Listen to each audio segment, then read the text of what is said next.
el fin del curso. Oh, dicen algo. El fin del curso con el último tema, que es ya principalmente naturaleza de la ciencia, o epistemología y sociedad, donde esperamos con la profesora Paola revisar algunos temas que tienen que ver ya directamente con naturaleza de la ciencia y educación científica, más que en el ámbito epistemológico, filosófico, en el ámbito educativo. Pero antes de eso, la idea es tener una sesión sobre lo que vamos a ver hoy, que es comunicación y divulgación científica, ¿ya? Un poco me imagino que ustedes han tenido antes algunos de estos temas, sobre todo de comunicación, me imagino con la profesora Graciela, pero la idea es que hoy día le demos una mirada un poco diferente, que aprovechen de preguntarme todo lo que no tengan claro de cómo finalmente se comunica el conocimiento científico, los hallazgos, los resultados, aprovechando de que yo igual algo de experiencia tengo en ese sentido, y les puedo contar de primera fuente lo que me ha pasado, que no quiere decir que le pase a todo el mundo, pero es un ejemplo al azar, digamos, no creo ser ni mucho más ni mucho menos que cualquier pobre científico, pobre académico que tiene que publicar para no perecer, ¿ya? Así que, bueno, y un poco desde esa comunicación vamos a revisar algunas cosas muy, muy básicas, pero yo creo interesantes sobre divulgación científica, ¿ya? Y cómo eso también se relaciona con la educación científica.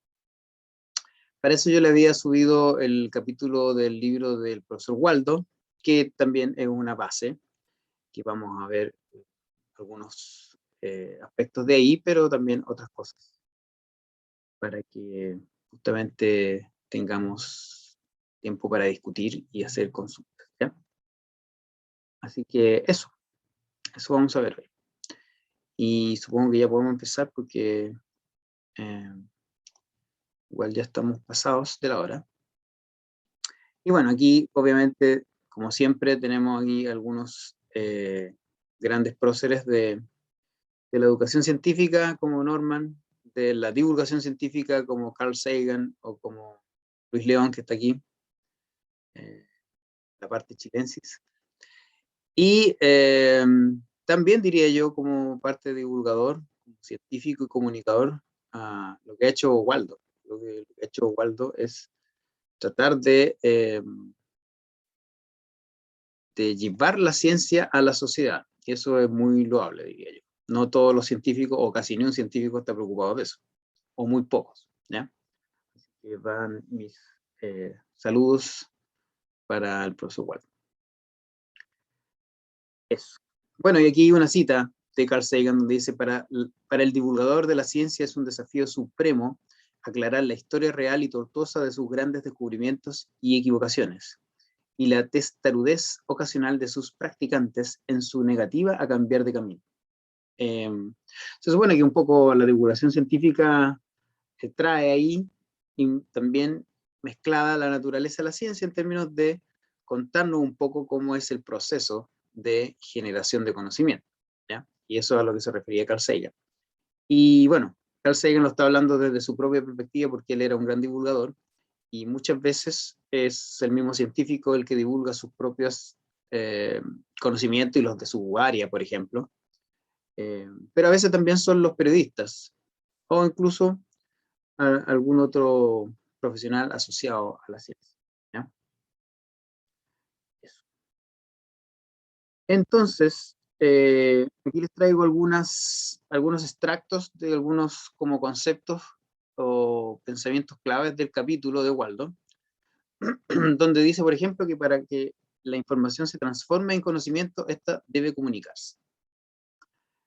Y entonces, mientras no se comunique, no es conocimiento, no está como reconocido por los pares, no está en el fondo disponible para otros. Por lo tanto, yo puedo ignorar lo que sabe mi colega si es que él no lo publica, y yo puedo seguir errado o teniendo otra hipótesis, por ejemplo, que en el fondo a lo mejor él ya sabe que no es así, pero si él no me lo cuenta publicándolo, no tengo cómo saberlo. En mi época de ecólogo, ahora me hace mucho sentido, habían colegas que sabían demasiado, sabían mucho, que eran como lo máximo. Ir a terreno con alguno de esos colegas era increíble porque uno aprendía mucho, pero habían algunos colegas que sabiendo mucho no publicaban nada y eran en el fondo colegas muy naturalistas que ni siquiera publicaban, no sé, un libro sobre historia natural de las especies. Entonces, claro, en el fondo igual de repente uno necesitaba saber información y tenía que ir a preguntarle a ellos porque no tenía ni un paper publicado, ni un libro, ni nada. Entonces uno decía, oye, pero ¿y sabemos algo sobre esta especie? Si está o no está, si cómo la afecta, no sé qué. Y uno decía, llamémoslo. Y uno tenía que ubicarlo y decirle, oye, ¿tú has ido a tal parte y has visto si es que hay, no sé, chinchilla? Y él te decía, sí, pues, sí, sí, claro, yo he ido. ¿Pero cómo? Pero si eso no está escrito en ninguna parte. Ah, no, es que yo no publico. Y decía, pero ¿cómo? Entonces, uno no siempre puede estar como ser amigo de todos o saber lo que saben todos. Entonces, en ese sentido uno decía, pucha, Juanito podría publicar lo que sabe, porque así estaría disponible para todos. Esa es en el fondo la gracia de comunicar o publicar lo que uno sabe y lo que uno ha desarrollado como conocimiento. Profe, Diga. y si estas personas sí no publican y uno los quiere tomar como de referencia, por ejemplo, lo que mencionó usted, ¿eso Ujú. cómo se hace o no se toma nomás?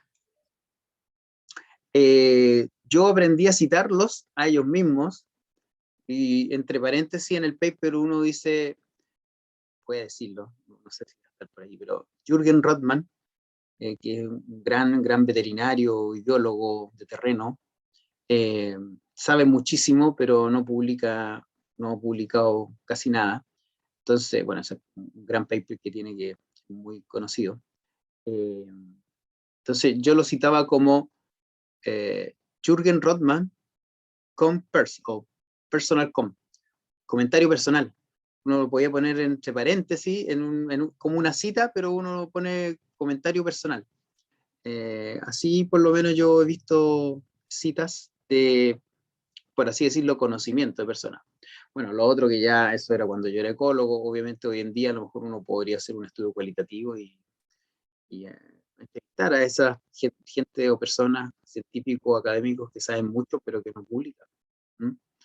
Pero así como en lo básico uno puede poner comentario personal o observación personal también uno puede poner en un paper, de por lo menos lo que yo usualmente publicaba, que era ecología, zoología, conservación.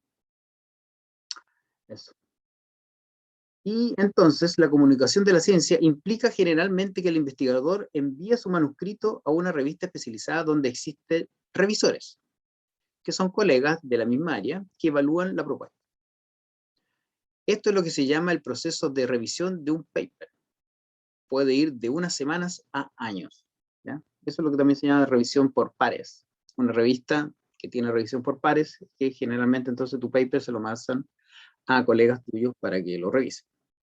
Y en otras revistas que ellos son más como divulgativas o que tienen un bajo perfil, de repente lo mira el editor nomás, o simplemente llega y se publica. ¿Ya? Y aquí algo que dice nuestro amigo Waldo Quirós es que el contexto social y la subjetividad de este proceso es innegable. Y por lo mismo es un proceso imperfecto, falible y, por cierto, que criticable y mejorable.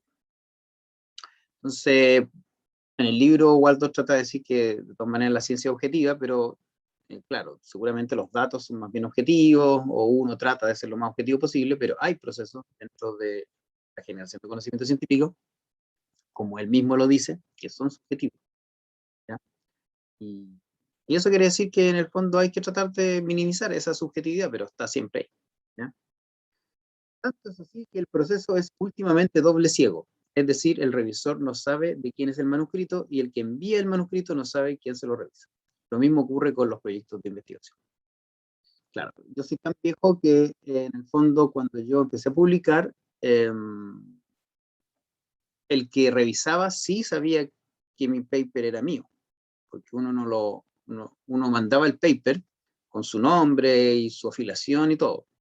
Hoy en día uno manda los papers, en general manda dos versiones del paper, una con sus datos y otra totalmente anónima, donde ni siquiera uno se cita a sí mismo, sino que pone autor.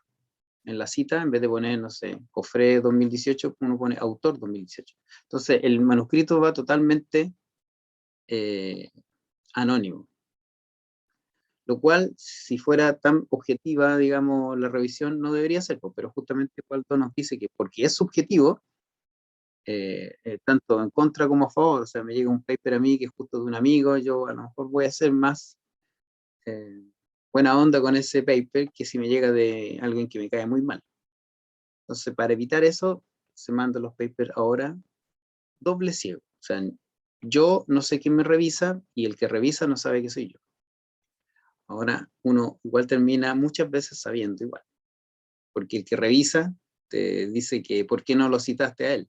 Entonces uno dice, oh, parece que me lo revisó Juanito porque me dice, por qué no incorporó en la revisión bibliográfica estos maravillosos papers que son de Juanito, Juanito, Juanito, Juanito, Juanito?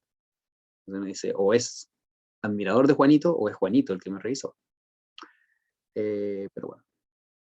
Y hay revistas, por lo menos en mi área ahora, didáctica, no sé, en otras, seguramente igual, que incluso no dejan ni siquiera que uno ponga de dónde viene el contexto, ni siquiera de que es de Chile, porque eso ya puede identificar quién eres. ¿Ya? Así que bueno, eh, en resumen, aquí está este como esquema que es bien bonito, que dice que los investigadores e investigadoras generan un manuscrito, ese manuscrito lo mandan a una revista, esta revista tiene un comité editorial, generalmente un editor, que se encarga de revisar primero el manuscrito y si está medianamente decente, se lo envía entonces generalmente a dos científicos de la misma área para que lo revisen, que están aquí, y claro, uno puede decir que está aceptado, otro que está rechazado, otro aceptado con correcciones, y esa decisión la toma el editor de esa revista y dice, mira, a ver, alguien lo aceptó, otro lo rechazó y otro lo aceptó, pero con correcciones, yo creo que finalmente está aceptado con correcciones. Y ahí te llega, digamos, esa, ese resultado y ahí tú sabes que tu manuscrito está aceptado, pero tienes que cambiarle varias cosas, entonces tienes un mes generalmente para cambiar esas cosas y lo vuelves a mandar. Y puede pasar otra ronda igual hasta que finalmente se publica. ¿Ya? Esto en términos de memes, los memes son muy decidores en resumir todo esto. En el fondo uno cuando manda un manuscrito está así de contento, manuscrito enviado, pero cuando finalmente el manuscrito es aceptado, uno ya está como así, porque ha pasado generalmente un año y ha pasado por múltiples revisiones y por momentos en que uno dice, ya no voy a hacer todas estas cosas que me están pidiendo, es como hacer de nuevo el artículo. Entonces, han pasado 84 años. O sea, es mucho, mucho. Y este también me gusta mucho, este meme, que es de un grupo que se llama High Impact Memes de PhD Students, o sea, los memes de alto impacto de estudiantes de doctorado. Que dice aquí, por favor, o no, paren de tener paper bajo revisión por meses. Una protesta, porque en realidad hay algunas revistas que se demoran mucho en revisar. Y nosotros mismos, por ejemplo, ahora tenemos un paper que lo mandamos en diciembre del año pasado a una revista chilena, eh, que no voy a decir su nombre, pero que hemos publicado en esa revista chilena, pero hasta el día de hoy todavía no nos dicen ni siquiera si está la primera revisión hecha. Se han pasado como 10 meses. Diga el nombre.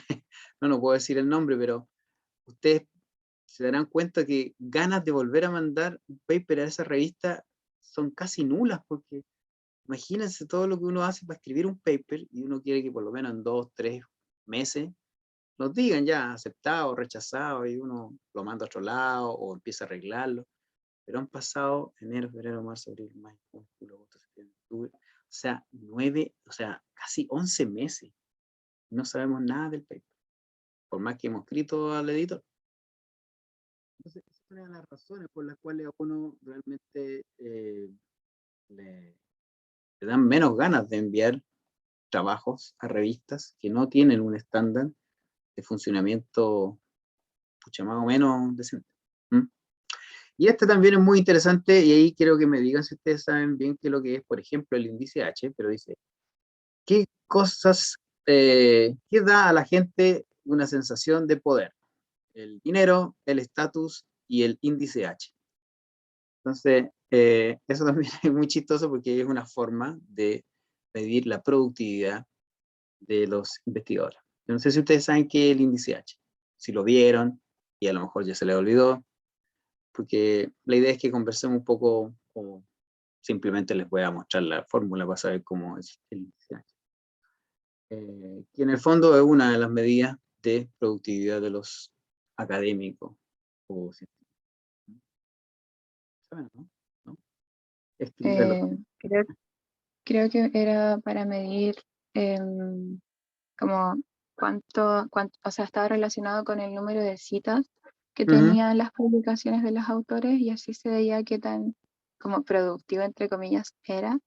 pero que últimamente igual se cuestiona harto ese índice porque se ha prestado para que muchos autores lleguen y publiquen cualquier cosa y el índice igual aumenta. Así que hoy en día también se cuestiona. Muy bien, Camila. Claro, es una forma, eh, justamente una invención, y ahí vamos a ver qué tanto tiene que ver con el factor de impacto que están diciendo ustedes, ¿ya? Pero el índice H es más bien claro, una medida de tu... Igual es una medida no solamente de lo que publicas, de cuánto publicas, sino de cuánto te leen. Y eso, en el fondo, igual no deja de ser importante. ¿Mm? Otra cosa es el factor de impacto, que eso también tiene harto, yo creo que es más cuestionable el factor de impacto que el índice H. Eh, pero en el fondo es un sistema que fue obviamente desarrollado por un académico, Jorge Hirsch, donde se calcula un poco la productividad y la cantidad de citas que tiene tu productividad. Dice, para calcularlo se ordena, dígame. Perdón por interrumpirlo, es que No, por quería favor. consultar si Sí. como que podemos considerar el factor, o sea, este índice como algo fiable porque, por ejemplo, ¿qué pasa con áreas que son poco investigadas a lo mejor? Como Ujú. áreas que no son tan exploradas, yo no creo que a lo mejor eso tenga un índice H tan alto, quizás, no sé, como los primeros papers del COVID, por ejemplo. Así como que es igual, se puede usar harto de referencia y tener índices más altos, entonces, esa era mi pregunta. Bueno, aquí lo vamos a ver, mira. Tiene su lógica, pero obviamente como cualquier índice va a estar sujeto a ciertos sesgos. Mm. Pero mira, para calcularlo se ordena en orden descendente las publicaciones por el número de citas recibidas. O sea, tú tienes 10 publicaciones y las ordenas desde la más citada a la menos citada, ¿ya? Enumerándolas para identificar el punto en el que el número de orden coincide con el número de citas recibidas. Es súper básico. Este número constituye el índice H, ¿ya? Por ejemplo, un índice H de 8 significa que al menos 8 artículos tuyos han recibido 8 citas cada uno, ¿ya? Entonces tú ordenas todos tus papers, todos tus artículos, desde el más citado al menos citado, y ves dónde coincide el número de orden con el número de citas, ¿ya? ¿Qué nos dice eso? Que tú puedes tener a lo mejor, ponte tus 50 papers, pero si nadie te cita, tu índice de H igual va a ser bajo, porque trata de llegar justo al punto en que tanto el orden como el número de citas coinciden. En términos gráficos es mucho más fácil. Si yo tengo aquí un paper, mi primer paper, o sea, mi paper más citado, tiene 25 citas, eh, y yo ordeno mis 15 papers, desde el más citado al menos citado, en algún momento va a coincidir en que uno de mis papers tiene tantas citas como la posición en la que está. ¿Ya? Entonces, en el fondo nos dice un poco de cuánto publicas y en el fondo también un poco de cuánto te citan o cuánto te leen. Entonces, en ese sentido yo creo que igual es un buen índice porque no solo dice cuánto publicas tú, como por ahí creo que era Vanessa que decía que uno de repente como científico está ahí urgido por publicar, entonces publica, pero en el fondo igual está pesando cuánto te leen. Entonces, mientras más te lean, quiere decir que tu trabajo algún impacto tiene, alguna importancia tiene, algún aporte hizo. Si uno tiene 300 publicaciones y tiene un índice H de 5, porque, escucha, no más de 5 de tus papers tienen más de 5 citas. ¿Ya? Entonces, a eso, en ese sentido, yo creo que igual es más o menos un dato sobre no solo tu cantidad de papers, sino que en el fondo cuánto te leen.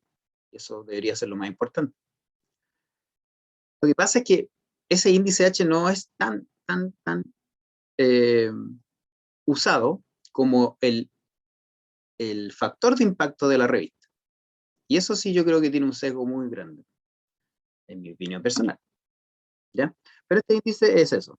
Tú ordenas tus papers, lo ordenas de más citado a menos citado y ves cuándo más o menos coincide, seguramente no siempre coincide exacto, pero más o menos coincide el número de citas con el ordenado. ¿Ya? Eso.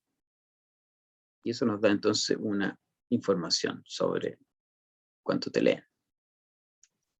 Y acá voy a darle algunos ejemplos de grandes próceres, pero más que nada para que vean la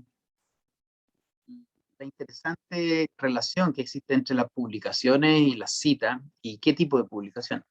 Por ejemplo, aquí tenemos a Norman, que es como el inventor de la naturaleza y la ciencia, uno de los que más trabajó en este ámbito. Y podemos ver que en el número de citas, si uno lo busca simplemente en Google Scholar, no más que eso, tiene cerca de 37.000 citas. 37.000 citas. Y su índice H es 66. Lo que quiere decir que tiene 66 papers que han sido citados más de 66 veces. Lo que es más o menos harto, diría yo. ¿Ya? Ahora, justamente quiero mostrarles que, por ejemplo, el paper más citado de Norman es una revisión. ¿Ya? Para que también es interesante y dándose cuenta que no necesariamente un estudio experimental, por ejemplo, o de datos es lo que más se cita, sino que muchas veces son opiniones, o en este caso una revisión. ¿Ya? Las revisiones Profe, son grandes aportes al área, porque sintetizan lo que se sabe en un momento. ¿Sí? discúlpeme que le interrumpa, es que está pasando algo en el Drive y quería pedirle a los compañeros que porfa dejen de modificarlo porque se están perdiendo los nombres de los papers y los grupos, porfis. Gracias. Se está volviendo loco el Drive. Pucha.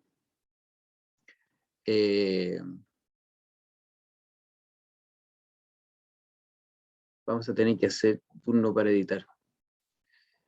Es que mejor no sigan editando, déjenlo tal cual y ojalá mañana hayan 3 exposiciones.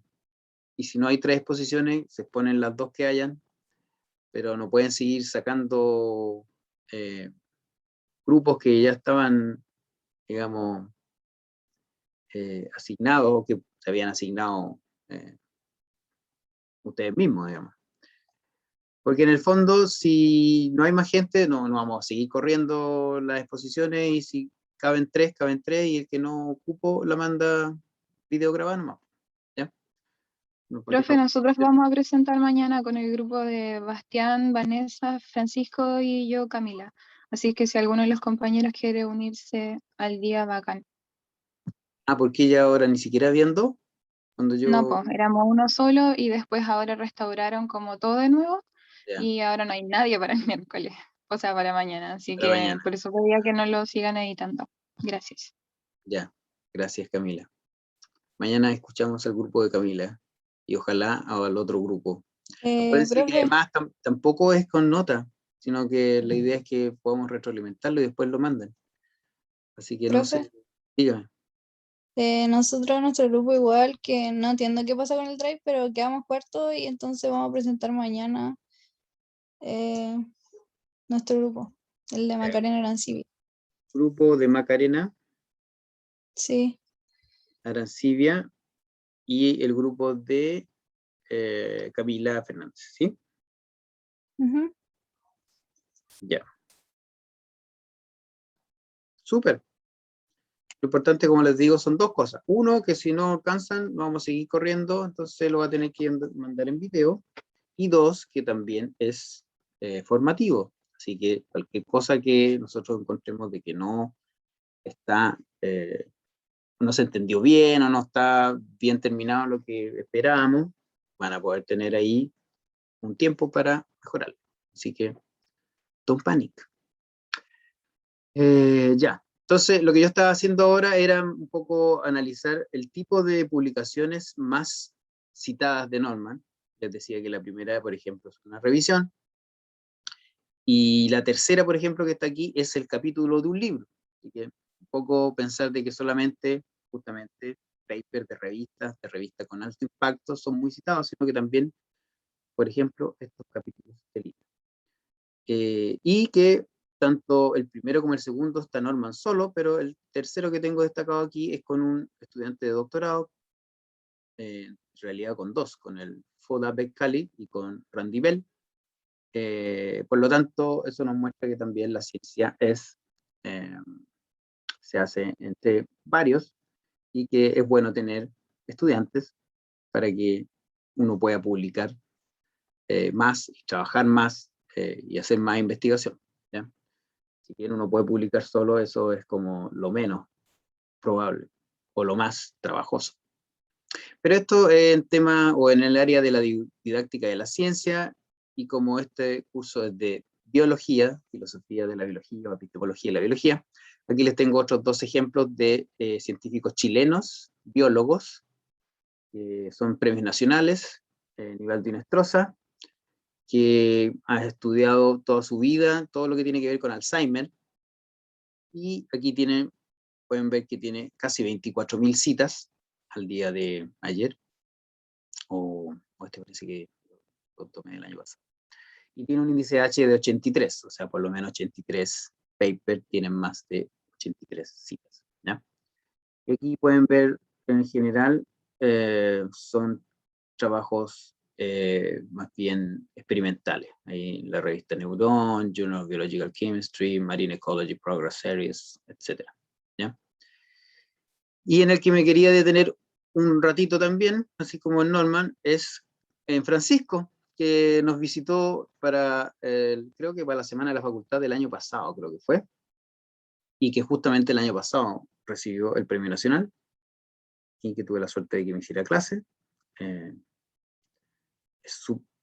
por lo menos en ese tiempo era súper acelerado, Pancho, igual uno le entendía la mitad de lo que hablaba, pero bueno, su gracia es ser investigador, por eso el Premio Nacional, con los premios Mejor Docente. Y también interesante eso, darse cuenta de que, por ejemplo, esta segunda cita, este segundo artículo más citado, con 380 citas, también es una revisión, porque está en una revista que es solo de revisiones, Annual Review of Ecology, Evolution and Systematics. ¿Ya? Y también darse cuenta de que las citas son simplemente muchas veces suma de citas en el tiempo. Por ejemplo, claro, si Pancho tiene un paper del año 89, hasta el día de hoy, 89, 99, 2009, 2019, ya tiene más de 30 años el paper, aunque lo citen como 5 veces por año, va a tener muchas citas, pero también tiene otros papers como este mismo, que es del 2013, que seguramente es un paper de alto impacto porque,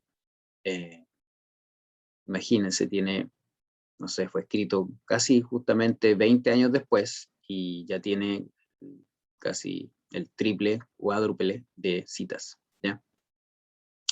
Y también, porque aquí en algunos va primero Pancho, en otros va primero otros colegas, y muchos de ellos son también estudiantes de doctorado, de postdoctorado, etc.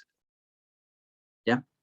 Y bueno, aquí tiene un índice H de 63 y tiene 13.000 citas. Y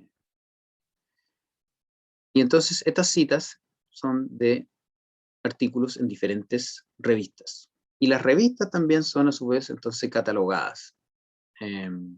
Aquí está el análisis más fino, claro. Este es de un Annal Review Ecology Systematic, donde Francisco no es el primer autor. Acá tiene otro que también es una revisión. Se fijan, imagínense, dentro de los 6, 10 primeros papers más citados de él, son 2 revisiones. Entonces, si bien también tiene otros que son estudios experimentales, porque el Pancho principalmente le gusta hacer experimentos, las revisiones son algunas de los tipos de comunicaciones que son más leídas.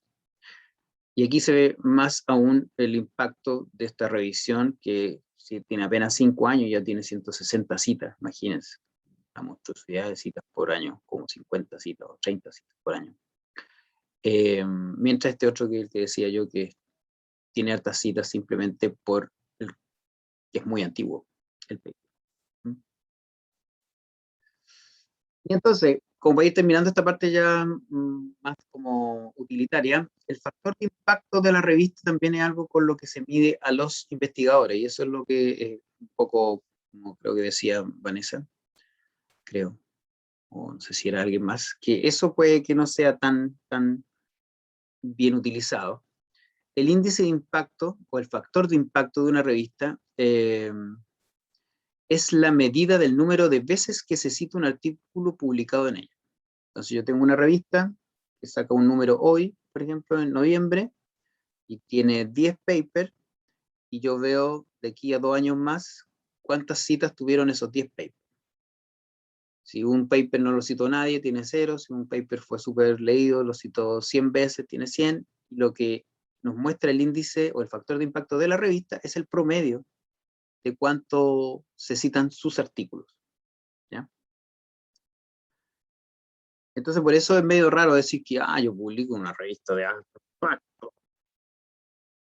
Ya, pero ¿cuántos te leen a ti?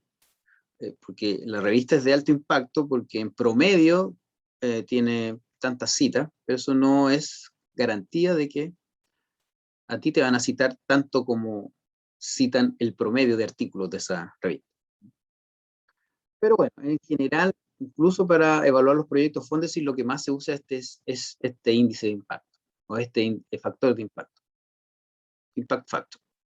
Aquí están las revistas ordenadas desde su mayor índice de impacto. Claro que este es viejito, igual del 2016, pero más o menos se mantiene. Donde obviamente a lo mejor a algunos de ustedes les suena algunas de estas revistas porque las hemos visto tanto en Historia de la Biología como, me imagino, ahora último, por el COVID. Todo lo que sale en COVID sale en esta revista, en la Science, o en la Nature, o en la Lancet, o en la New England Journal of Medicine, ¿ya? Y estas revistas tienen índice de impacto de este tipo: 72, 47, Nature 40, Science 37. O sea, quiere decir que mínimo en un año o en 2, dependiendo cómo se tome, cualquiera de, digamos, un artículo que sale ahí, o sea, en realidad en promedio se cita 72 veces en la New England Journal of Medicine, o 47 veces en Lancet, o 40 veces en Nature, o 37 veces en Science. Lo que no quiere decir que hayan artículos que lo citaron muchas más durante el año, a lo mejor 100, y a lo mejor tu artículo que sí lo publicaste en Science, no sé, tienes 1 o 2 citas. Pero bueno, como la lee tanta gente, es probable que también exista. ¿Se entiende, no? Eso entonces el factor de impacto, por ejemplo, y también aquí les traigo un ejemplo en términos de que cada área, como también decía, creo, alguien que dijo esto del que no era muy fiable, justamente tampoco no es tan fiable porque en el fondo igual hay sesgos de las áreas. O sea, yo soy ecólogo y publico solo en revistas ecológicas, por así decirlo. Igual nunca voy a tener un paper en una revista con un índice de impacto sobre 15, porque la revista más leída de ecología tiene índice de impacto o factor de impacto 15. Entonces, si yo quiero tener índice o factores, o publicar en revistas con factores de impacto sobre 20, tengo que publicar o en una revista como Science o Nature, que es súper amplia, o tengo que cambiarme de área, porque en ecología no voy a encontrar más que eso. Esta revista, que es muy buena y muy conocida en ecología, que es de la Sociedad Americana de Ecología, tiene un índice de impacto de 5,5. O sea, en promedio, cada año, en promedio, uno cita 5 veces los artículos que están ahí. Mientras que en Cell, el índice de factor de impacto es 41. Entonces, eso tiene que ver justamente con el área, ¿ya? Y aquí, esta es la revista que yo les sugerí para que ustedes buscaran paper y lo analizaran, como lo van a hacer mañana el grupo de Macarena y de Camila. Y la PLOS Biology tiene esa postura de que en realidad a ellos no les interesa mucho y no dan su factor, su impact factor en su página. Pero lo buscan, yo lo busqué, no lo encontré. Tuve que buscar después en una base de datos para ver que tenía un factor de impacto medianamente bueno, sobre 7. Pero ellos dicen, la revista PLOS no considera el factor de impacto como que sea una métrica, digamos, útil y confiable para evaluar el desempeño de un artículo individual. Así que mi respeto a PLOS Biology. Lo que sí, para ser así como son ellos, así medio díscolos, el problema de que si uno quiere publicar en PLOS Biology, a diferencia de que si uno quiere publicar en Ecology, PLOS Biology te van a cobrar más de $1,000, porque es una revista abierta. Entonces, eso ya es un poco restrictivo. Uno tiene que andar justamente pidiéndole dinero a la universidad para que lo apoye, o a los proyectos, para que es difícil que uno de su bolsillo pueda sacar $1,000 para publicar. Entonces, hay algunas revistas que no son abiertas, como la Ecology, donde uno manda el paper y si lo aceptan, bien. Mientras que en la PLOS Biology, si a uno le aceptan el paper, uno tiene que pagar. ¿Ya? Pero eso implica que cualquiera puede bajar cualquier paper de la PLOS Biology, como ustedes lo hicieron. Mientras que de la Ecology hay que ser socio de la revista. ¿Ya? Dudas, consultas, porque aquí ya vamos a terminar con esto y vamos a pasar más a lo que es la divulgación y la comunicación. Lo último es que en Fondesit, que nuestro ahora se llama NIT, pero bueno, CONICIT ahora se llama NIT, Fondesit todavía se llama Fondesit en términos que son los fondos para investigación. Dependiendo del grupo en que estás en la área, hay diferentes formas de evaluar justamente tu desempeño como investigador. Si tú eres biólogo, puede que la forma de evaluarte sea esto: puntaje de las sumatorias de los FI. Entonces, criterios de evaluación del currículum, ¿ya? Curricular. Entonces, un científico biólogo que manda un proyecto a NIT, a Fondesit, no solamente tiene que pensar un buen proyecto, sino que tiene que ver que su currículum sea bueno. Entonces, ¿cómo es bueno su currículum? Dice, se considera las publicaciones de artículos en revistas, estas revistas que hemos visto, que están indexadas en estos índices, no se consideran los comentarios, ya. Pero el puntaje tuyo para que te evalúen tu currículum es la sumatoria de los FI. ¿Qué son los FI? Los factores de impacto de la revista. ¿Ven?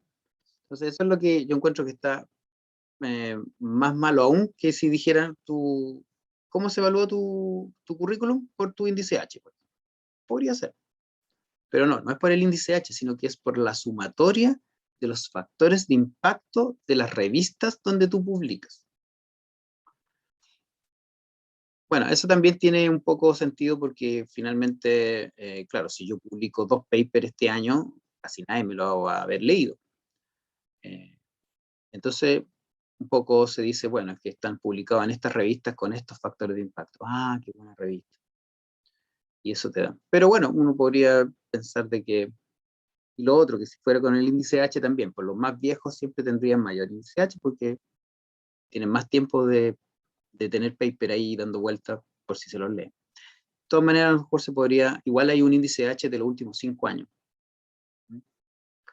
Pero así es como evalúan el currículum, por ejemplo, en algunos grupos de biología. O sea, por la suma de los factores de impacto de tus papers. O sea, de las revistas donde vas a publicar. Eso. Entonces, bueno, por eso también los grupos son de temas. Porque justamente no se compararía a alguien que publica en Cell con alguien que publica en Ecology. Entonces, por eso hay 3 grupos en biología, por ejemplo. Uno que es como de zoología, ecología, entomología, no sé qué. Otro de biología molecular y otro de otra área. ¿Mm? Porque no es lo mismo. Bueno, ¿para qué hablar? En algunos incluso hacen unas fórmulas porque toman en cuenta. Solamente para que conozcan que a nosotros, como nos evaluamos, los que estamos en educación, nos evaluamos totalmente diferente. Nos damos puntajes por tipo de publicación, ¿ya? Y entonces uno tiene que sumar 10 papers. Entonces esos 10 papers en los últimos 5 años, y uno ve qué puntaje tiene. Por ejemplo, si un artículo simplemente que esté en WOS o Scopus, no importa su factor index, si tú tienes un paper de ese tipo ya tienes un punto. Y si tienes un libro publicado por editorial internacional, también tienes un punto. Mientras que en el otro recién que vimos, en biología, en ninguna parte hablaron de libros, ¿ya? Solo papers. Entonces, esta es una diferencia importante entre educación y biología. Aquí cuenta tener un libro, allá no cuenta tener un libro. Entonces, eso es una de las, por ejemplo, explicaciones de por qué a lo mejor ustedes estudian con un libro de fisiología, de genética o de biología celular, donde el autor no es su profe, ni siquiera es un profe de Chile, porque en realidad poco o nada vale escribir un libro. Imagínense el trabajo que sería escribir un libro de tu disciplina y que ni siquiera te cuente para tu currículum de los proyectos. Mientras que aquí sí, aquí sí. ¿Ya? Entonces uno se puede preguntar esto. En el fondo, ¿cuál es la relación entre la calidad de la comunicación y la productividad? ¿Qué es lo que vale? Digamos, más artículos publicados en revistas con alto impacto, más diversidad de comunicaciones publicadas, más citas recibidas, más artículos como primer autor o autor responsable. Todas esas son un poco para que ustedes se queden pensando qué es lo más importante en términos de la comunicación. ¿Mm? Eso. Dudas, consultas. Porque ahora me gustaría terminar con algunos ejemplos de comunicación, más bien en términos ya directamente con la sociedad. Porque todo esto que hemos hablado, de todos estos papers, a no ser que nos tomemos en cuenta lo que decía nuestro grupo de investigación, que es de educación, en general, todos estos papers que estamos hablando son de revistas que la sociedad no lee. En general, la sociedad no anda leyendo The Cell o Ecology. Con suerte termina leyendo la investigación y ciencia o algún una editorial o algún artículo en algún, digamos, diario, un periódico, pero revistas son justamente para los propios científicos. Entonces, esa es como la primera pregunta. ¿Cómo nos conectamos con la sociedad? Y dígame. Yo creo, pucha, me da lata porque hay un meme sobre esto, pero quería dar mi opinión. Ya. Es que creo que la comunicación científica, producto de todas esas preguntas que estábamos viendo recién, igual se ha visto tergiversada. y se ha transformado en el fondo como en un índice y con eso medimos qué tan válido o qué tan buena calidad puede ser lo que estamos aprendiendo del autor. Y como usted bien dice, la sociedad hoy en día tampoco considera ese tipo de artículos, sino que para mí la comunicación científica es saber aterrizar toda esa información hacia las personas, a las personas comunes y corrientes que puedan entenderlo. O sea, más allá de cuánto publica, de quién estoy aprendiendo, me interesa poder entenderlo y poder comunicarlo de forma efectiva. Eso. Gracias, Camila. Bueno, eso también es una discusión. Si finalmente la comunicación incluye eso que estás diciendo tú, o la comunicación es solo comunicarnos entre pares. Y a eso otro que tú estás diciendo le llamamos divulgación. Eso también es digamos, un tema para debatir. Ahora, por ejemplo, la PLOS ONE, la PLOS Biology y esas revistas que son Open Access, al menos tienen la posibilidad de ser visitadas por cualquiera y bajar un artículo. Ahora, que uno lo lea en inglés y que igual sean súper específicos y súper, digamos, técnicos, y que igual yo no lo entienda, bueno, eso es otra cosa, pero al menos están accesibles a todas las personas. Mientras que la gran mayoría de las revistas, uno se mete a la revista y cuando pincha el paper que quiere leer, sale una cajita que dice $25 o $35 o $18 para bajarlo. Entonces, eso también ya es aún más restrictivo el acceso a ese conocimiento. ¿Ya? Bueno, aquí una cita también de Waldo, del capítulo de Waldo, donde dice: son muy pocos los casos en donde con una investigación y una publicación es suficiente para la aceptación de una nueva idea. Bueno, eso, de que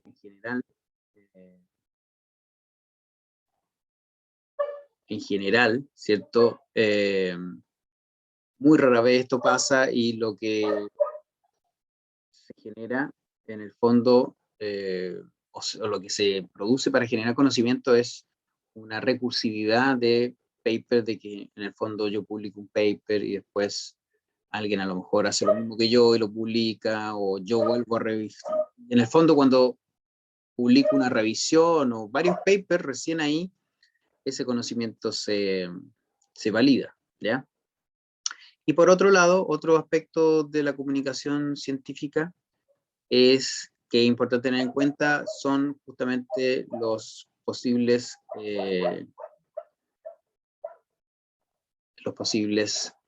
conflictos de interés, ¿ya? O en el fondo las consecuencias que tiene la publicación de nuevo conocimiento, ¿ya? Aquí, como decía Waldo, muchas veces un artículo científico o un nuevo conocimiento científico puede favorecer o arruinar un negocio o una institución. Por lo tanto, el científico que identifica como fuente contaminante, por ejemplo, un ecosistema o una empresa, y que publica estos resultados a la comunidad, está generando un conocimiento que puede ser utilizado por demandas. En el fondo, siempre va a haber un riesgo de comprar o amedrentar a científicos, quitarle los fondos, por ejemplo, cuando uno publica conocimiento que en el fondo tiene un impacto directo con la sociedad. Y por eso, también hoy en día, cuando tú mandas un artículo, tú tienes que firmar un apartado que dice que tú no tienes conflictos de interés. Y de repente para uno, pero como que no tienen, obvio que no tengo conflicto de interés de, no sé, publicar sobre la enseñanza de la evolución, o sobre, no sé, el monito del monte. Pero en el fondo igual hay otros temas que pueden tener ciertos conflictos, porque yo digo, por ejemplo, de que, no sé, las plantaciones de pino son súper ricas y biodiversas, pero toda mi investigación la financió Celco. Entonces, claro, ahí eso ahora, bueno, hace ya bastante tiempo, por lo menos unos 20 años, siempre hay que firmar que uno no tiene conflictos de intereses, ¿ya? Para transparentar el proceso y que quienes usen esta información sean mucho más escépticos en las conclusiones. Si yo digo que justamente mis conclusiones o mi trabajo ha sido financiado por cierta empresa en relación con lo que estoy haciendo, es muy probable que sea mucho más escéptico yo al leer eso. Diga, Vanessa. Profe, y si esto ocurre así como ya los investigadores tienen que firmar esto como señalando que no tienen conflicto de intereses, y eso, bueno, al menos a mí personalmente también me ha llevado a analizar como más críticamente los artículos. Por ejemplo, me acuerdo de un trabajo que hicimos en neurobiología sobre neuromito y claro, yo encontré algo relacionado con el omega 3 y 6, pero la investigadora que hacía estos estudios, claro, pues tenía, o sea, era como consultante y se involucraba como en la producción y la venta de estos suplementos. Y entonces, ¿por qué igual como que en general está esta visión de que la ciencia es objetiva, si esto claramente nos demuestra que puede no ser objetiva o igual pueden haber conflictos de intereses? ¿Por qué es como tan prevalente eso? Buena pregunta, ¿por qué es tan prevalente? Bueno, yo creo que un poco es porque es un ideal, porque uno trata de que ojalá la ciencia o el conocimiento sea neutral. El problema es que eso, claro, cuando pasa de un idealismo a que sea como una ingenuidad, no es muy conveniente. Eh, Uno trata de que las conclusiones que uno saque son más o menos objetivas. Ahora, igual el conflicto de interés es una parte de la subjetividad, la otra subjetividad también puede ser simplemente en que yo no me convenza de mis datos y que yo igual, eh, o sea, igual hay subjetividad no malintencionada, por así decirlo. También hay subjetividad en términos de que, no sé, pues yo soy zoólogo y estoy estudiando el cambio climático y un botánico también está estudiando el cambio climático, pero tiene otra visión. Y con los mismos efectos o con el mismo sistema, mi visión es más catastrófica porque en el fondo afecta a animales y las plantas son más, no sé, plásticas, etcétera, y el botánico tiene una visión diferente. A eso también va la subjetividad en términos de que diferentes visiones sobre un mismo fenómeno también se pueden dar independiente que yo tenga algún interés, digamos, medio malicioso. Obviamente también hay de eso, pero en general uno esperaría que sean los menos. Si en realidad uno se pone a mirar quién declara conflicto de intereses y no son muchos. Eh, y ahí está el problema, que cuando ahora nosotros nos dicen, cuando a mí me hablan de innovación y de la empresa y todo eso, ahí se me viene este problema. Y uno no es que quiera uno ser, digamos, comunista, ni no sé, ni estatista, pero justamente si la investigación la hacemos con platas de todos, uno debería tener más tranquilidad en términos que lo que va a concluir es sin ningún conflicto de interés, pues, pero si mi investigación yo la amparo en la empresa privada, bueno, si esa empresa no tiene nada que ver con mi área, realmente estamos bien, pues, pero si esa empresa tiene que ver directamente con el área en que estoy trabajando, eh, claro, ahí entonces uno dice, qué particular o qué coincidencia que aquí de que no hay problema. Y que alguien las paga y pasa lo que comentó Jaxix. Claro, aquí tenemos un ejemplo justamente de eso. Y que este ejemplo ya es más terrible, diría yo, porque no sé si ustedes se acuerdan, ustedes son jóvenes, pero no es hace tanto, hace 5 años. No sé si se acuerdan de esta marea roja que hubo, más o menos grande, y que justamente coincidió con el vertido de cientos de toneladas de salmón muerto desde la salmonera. Entonces, en ese momento, mucha gente pensó, entre ellos Greenpeace y todos estos que son bien ambientalistas, de que el problema de la marea roja había sido producto de este vertido de desechos y de pescados muertos, digamos, diciéndolo francamente, era la causa de, por lo menos, la intensidad de la marea roja que hubo ese año, ¿ya? Entonces ahí es complejo, porque aquí en este caso, por ejemplo, el gobierno o el Estado en ese momento le encargó a la Academia Chilena de Ciencias. O sea, no se lo encargó a una universidad, se lo encargó a la Academia Chilena de Ciencias. Si usted no sabe lo que es la Academia Chilena de Ciencias, búsquenlo. La Academia Chilena de Ciencias son casi puros premios nacionales de ciencia. Entonces, a ellos le encargaron que hicieran un estudio sobre la marea roja. Y ellos concluyeron de que no había directa relación entre este vertido y la marea roja. ¿Ya? En el fondo, quien mandaba hacer ese estudio estaba directamente implicado porque el Estado fue el que dio el permiso a las salmoneras para que botaran el salmón. Entonces ya ahí hay algo extraño, porque yo, que soy justamente el que puedo salir como perjudicado, soy el que encargo el estudio. Entonces la Academia Chilena de Ciencia tiene que hacer un estudio donde el que se lo está pidiendo puede salir como directamente involucrado. Entonces la Academia Chilena de Ciencia terminó dando un informe donde decía que no hay nada claro. Bueno, este año salió este trabajo de Julian Armijo, Vera Order, Pierre Amel Agur, Ángela Bravo, Ernesto Molina, en la Marine Pollution Bulletin, donde ellos, según los estudios que hicieron, los modelamientos, muestran de que lo más probable es que sí haya sido por lo menos un agravante el haber echado todas esas millones de toneladas o miles de toneladas de pescado muerto.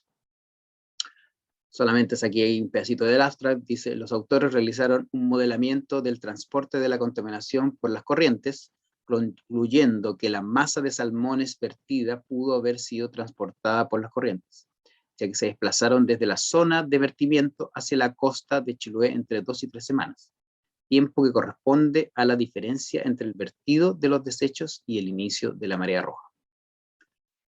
En el fondo tampoco hay nada concluyente porque son problemas tan complejos que aquí no se pueden hacer experimentos para saber si sí o no, pero lo que ellos demuestran es que hay el potencial para que donde se virtieron los salmones muertos hayan llegado al lugar donde se desató la marea roja, que es una conclusión que saca el informe de la Academia Chilena de Ciencias que dice que es muy poco probable, o que es casi imposible de que se hayan movido. Ellos demuestran que sí se pueden haber movido.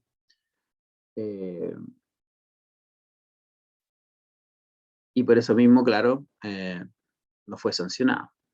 Entonces, cuando empieza a pasar esto, es cuando empieza justamente a perderse la confianza en la ciencia. Entonces, eso es lo que hay que tener cuidado, de que el científico en el fondo trate de ser imparcial cuando puede, y si no puede ser imparcial, que lo diga. Saben que yo no puedo hacer este estudio, o ojo, yo hago este estudio, pero yo soy parte del problema. Entonces, eso es lo que uno esperaría, ¿no?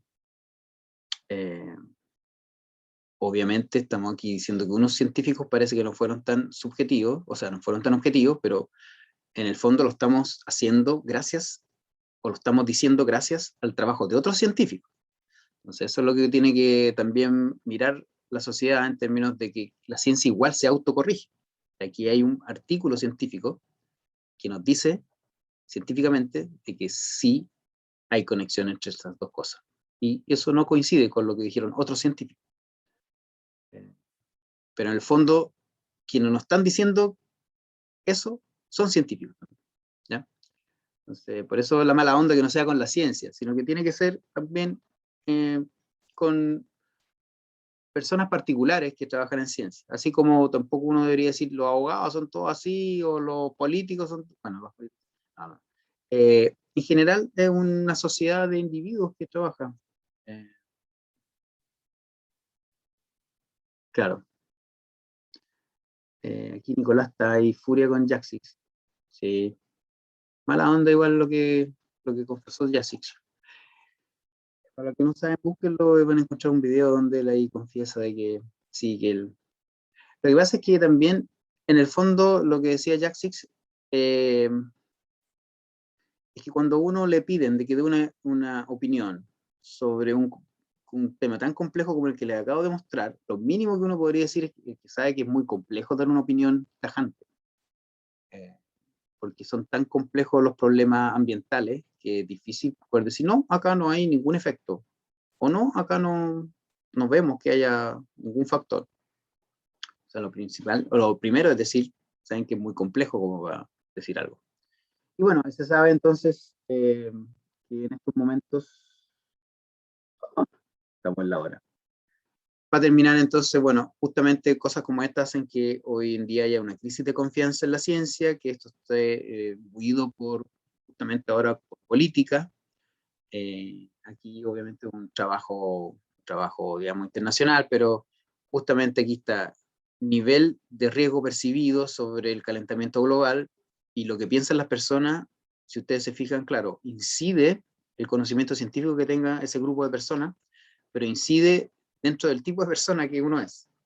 Si es un demócrata, esto obviamente es una encuesta hecha en Estados Unidos, si uno es un demócrata, mientras más información tiene sobre ciencia, tiene una visión más acertada del calentamiento global. Sin embargo, si uno es un republicano, aunque tenga mucha información, ahí no importa. Mi visión siempre va a ser de que esto es una mentira. Y eso es lo que se llama también entonces poco el pensamiento o el razonamiento motivado. Ahí está, razonamiento motivado. En términos psicológicos, hay cosas más fuertes que la alfabetización científica, y eso tienen que tenerlo claro ustedes también.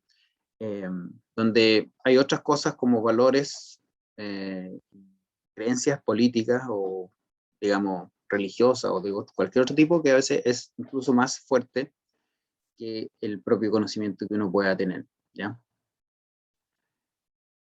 Eso.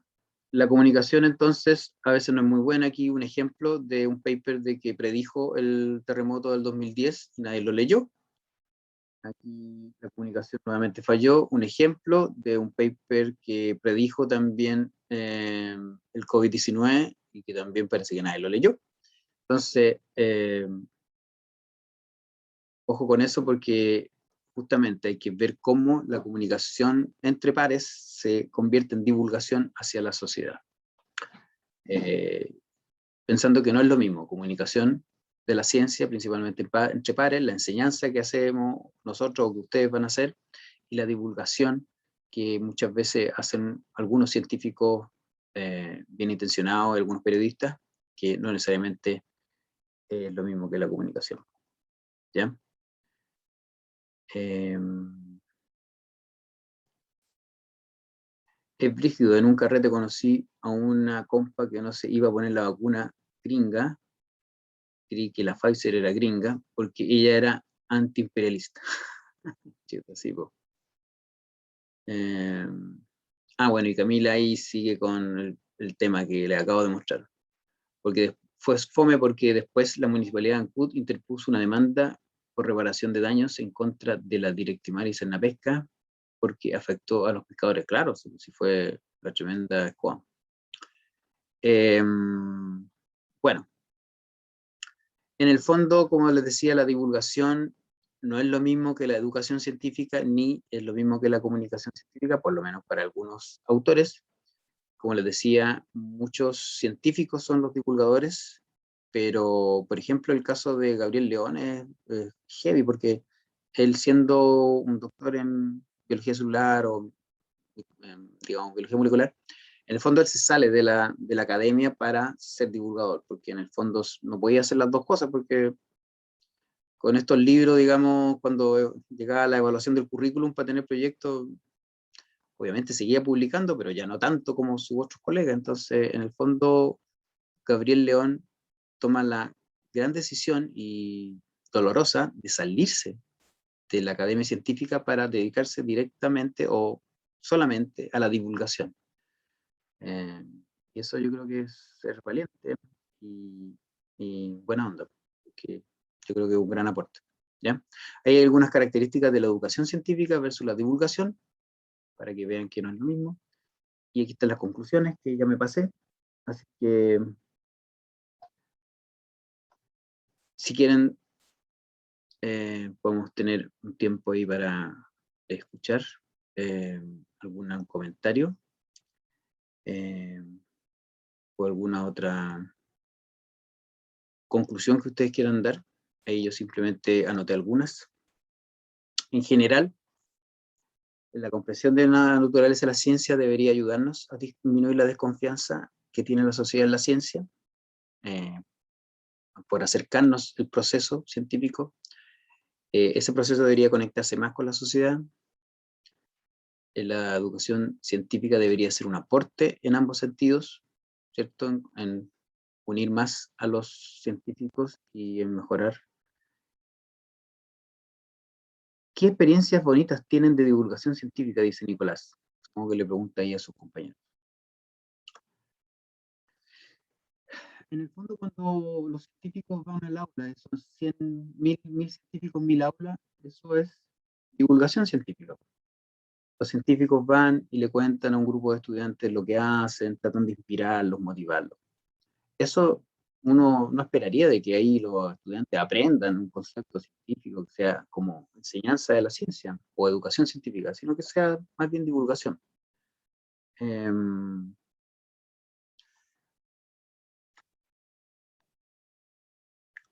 ¿O ha marcado algo? ¿Algún momento en la vida científica? ¿No? Bueno, y una cosa que yo también concluyo y voy a tratar de hacer mi aporte cuando pueda, es que las mediciones de impacto y productividad se deben diversificar para que los científicos tengan incentivos para divulgar o comunicar de diferentes formas sus hallazgos. No solamente paper en revistas con alto impacto o factor de impacto, sino que con libros, páginas web, podcasts, etc. Y que ojalá eso también contara en su currículum, en su desempeño. Sí, Camila, para ir cerrando entonces. Pero sobre eso mismo, sobre qué alternativas podemos considerar hoy día para diversificar el índice de los autores, porque claro, al hacer un podcast, por ejemplo, también estaríamos como divulgando en el fondo, ya no comunicando entre pares. Entonces, habría que quizás primero partir por cambiar el paradigma de que no es la única forma de medir el impacto de un autor y desde ahí empezar a construir las alternativas que pueden ir saliendo, aprovechando también todo esto de las herramientas actuales de comunicación que tenemos. Pero no sé qué otra cosa podría hacer. Gracias, Camila. Bueno, sí, pues, en realidad, claro, ahora con las redes sociales es mucho más fácil que los científicos estén conectados con la sociedad. Pero claro, lo hacen aquellos que se sienten llamados y lo hacen, de repente hay algunos que hacen justamente podcast, están tuiteando todo el tiempo. Pero claro, eso no les vale o no les mejora o lo empeora nada de su desempeño en su universidad o cuando postulan un proyecto. Y a lo mejor eso puede ir cambiando, formas de diversificar eso. Yo pienso justamente en los libros, por ejemplo, y en otro tipo, no sé, tener una página web y tener tantos visitantes, podría tomarse en cuenta y no solamente cuántos papers tienes en revistas con alto impacto. Ya pues, estamos en la hora, me pasé, perdón. Voy a dejar de compartir y voy a dejar de grabar.